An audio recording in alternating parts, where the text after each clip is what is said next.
Ini coba sahabat-sahabat tani lihat, ini adalah real fakta di lapangan ya.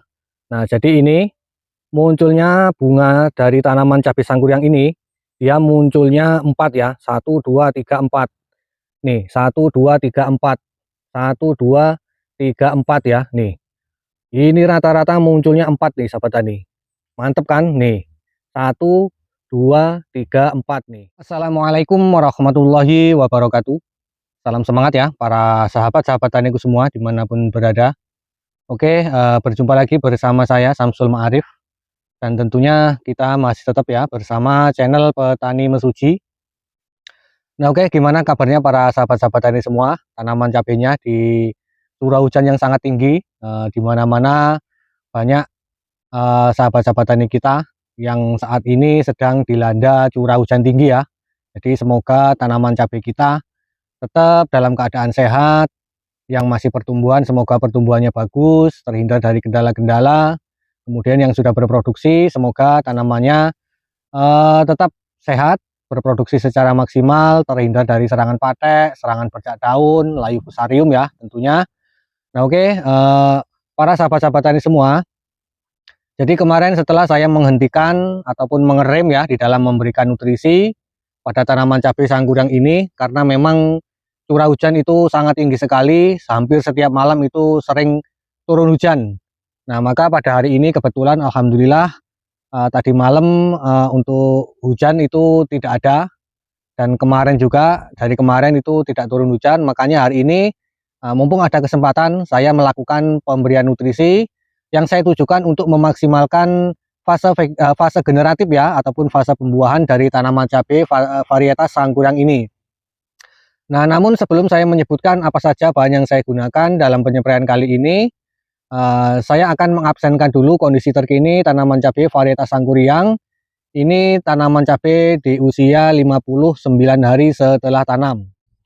Nah, jadi kurang lebihnya kondisi tanaman cabai varietas sangkuriang yang berusia 59 hari setelah tanam itu seperti ini ya. Nah, ini daunnya sudah terlihat menebal.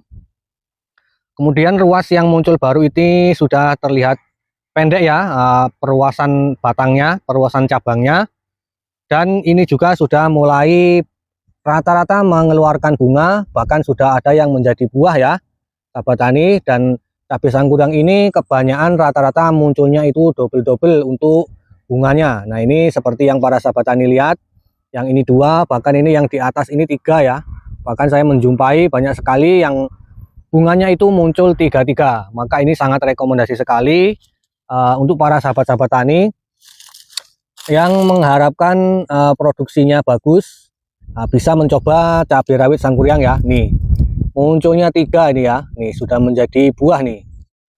Nah ini para sahabat-sahabat tani semua, dalam penyepraian kali ini saya menggunakan 1, 2, 3, 4, 5, 6 bahan ya, 6 bahan untuk penyepraian di fase generatif ini. Nah cukup banyak ya para sahabat tani semua ya, karena memang di fase generatif ini adalah merupakan fase yang dinanti-nanti ya. Karena apa? Tanaman kita sudah terlihat buahnya, maka agar supaya buahnya itu tetap terjaga, bisa menjadi buah, bisa kita panen, maka kita harus memaksimalkan di dalam perawatannya. Jadi di dalam perawatan itu nutrisi harus tercukupi, kemudian pencegahan-pencegahan dari kendala-kendala seperti serangan hama trip, kutu kebul, serangan jamur, seperti patek, antraknosa itu harus benar-benar kita jaga agar supaya tidak masuk ke tanaman cabai kita. Nah oke, untuk yang saya gunakan dalam penyepraian kali ini, saya menggunakan untuk nutrisinya yaitu saya memakai Gema Flora merah ya. Nah Gema Flora merah ini nanti saya mix, saya gabungkan dengan Lika Crew Black Magic. Nah ini untuk kandungan daripada Gema Flora ini adalah NPK ya, NPK dengan unsur nitrogen yang cukup ideal, cukup rendah ya, apalagi pada saat fase generatif di musim penghujan seperti ini. Untuk kebutuhan nitrogen itu harus kita rem, maka ini sangat cocok sekali ya menggunakan Gema Flora ini. Untuk nitrogennya hanya 6%, fosfat 5%, kalium 5%, dan juga sudah dilengkapi dengan unsur mikronya ya. Nah ini cukup lengkap, dan keunggulan dari kita menggunakan Gema Flora ini, kita tidak perlu lagi menambahkan perekat ya, karena sudah dilengkapi dengan bahan perekat dan peratanya. Nah jadi selama saya menggunakan Gemaflora, itu saya tidak menambahkan perekat ya. Nah, kemudian untuk bahan yang selanjutnya, ini yang saya mix nanti saya gabungkan adalah Likagro Black Magic. Kemudian untuk yang selanjutnya, bahannya yang saya gunakan adalah insektisida. Ini mereknya Smackdown, bahan aktifnya adalah Cypermethrin 100 gram per liter. Ini banyak ya untuk sasaran hamanya. Di sini ada ulat gerayak, penggerek tongkol, kemudian kutu-kutuan ya, seperti kutu trip, kutu daun ya. Kemudian ini juga bisa untuk menghindari ataupun mencegah serangan lalat buah ya, sahabat tani. Kemudian untuk bahan yang selanjutnya di sini saya menggunakan fungisida mereknya Trobintop. Ini bahan aktifnya double ya, azoxystrobin 250 gram per liter dan difenoconazole 150 gram per liter.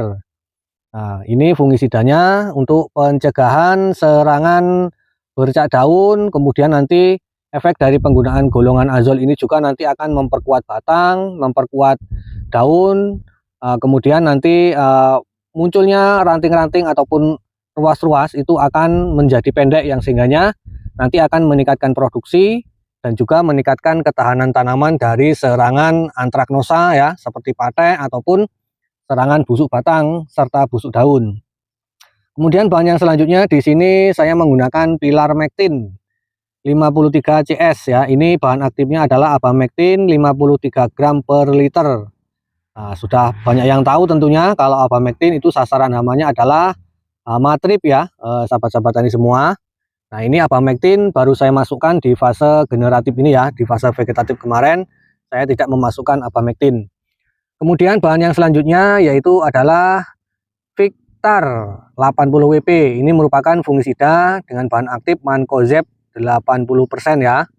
Ini tujuannya untuk pencegahan bercak ya, pencegahan bercak. Jadi ini fungisida kontaknya dan ini fungisida sistemiknya ya, yang Trobintop ini. Nah, oke, jadi dalam penyempraian kali ini saya menggunakan bahan ini ya untuk saya spraykan pada tanaman cabai di usia 59 hari setelah tanam di fase generatif. Oke, lanjut kita menuju ke pengaplikasiannya ya. Nah, langsung kita masukkan semua bahan-bahannya, kita larutkan dulu ke dalam air. Nah, yang pertama di sini yang saya masukkan adalah Gemaflora merahnya ya. Ini adalah merupakan pupuk nutrisi untuk pembuahan ya.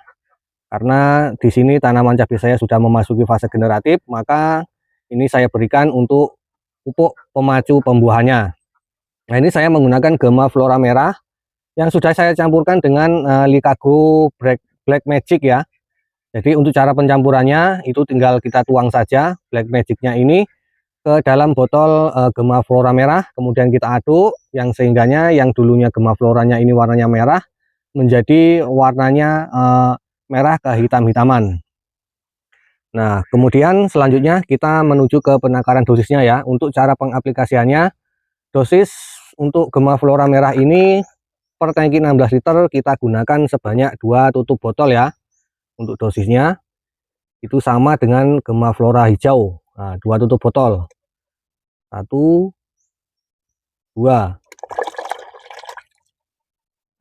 Oke, kemudian yang selanjutnya adalah insektisida ya. Insektisida dengan bahan aktif Cypermethrin. Saya menggunakan Smackdown. Ini dosis per tangki 16 liter itu kita gunakan setengah tutup botol. Nah, Cypermethrinnya setengah tutup botol.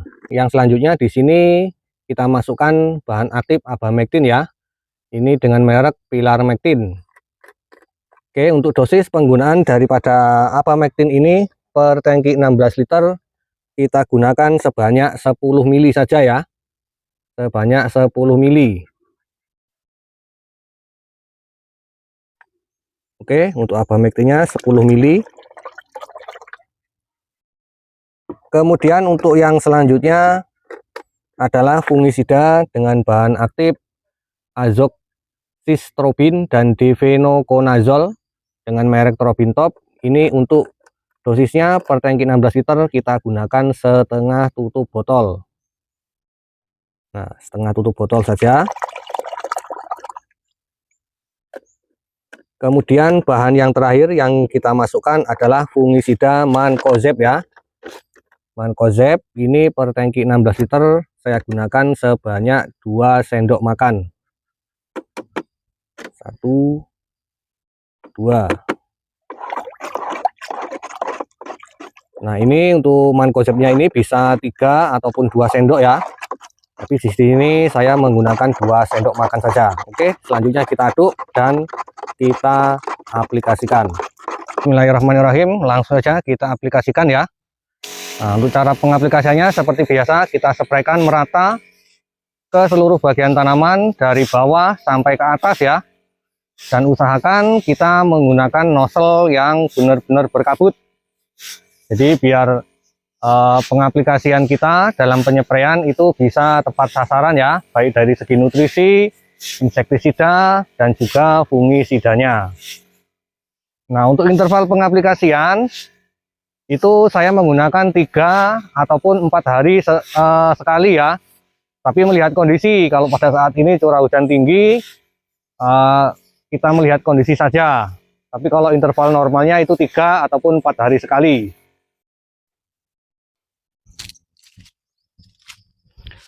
Nah, oke ya, para sahabat-sahabat taniku semua dimanapun berada. Jadi demikian tadi praktek saya di dalam melakukan perawatan tanaman cabai di fase generatif di usia 59 hari setelah tanam ya.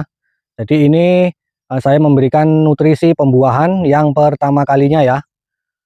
Berikut juga saya menambahkan insektisida serta fungisida untuk pencegahan dari serangan hama dan juga penyakit.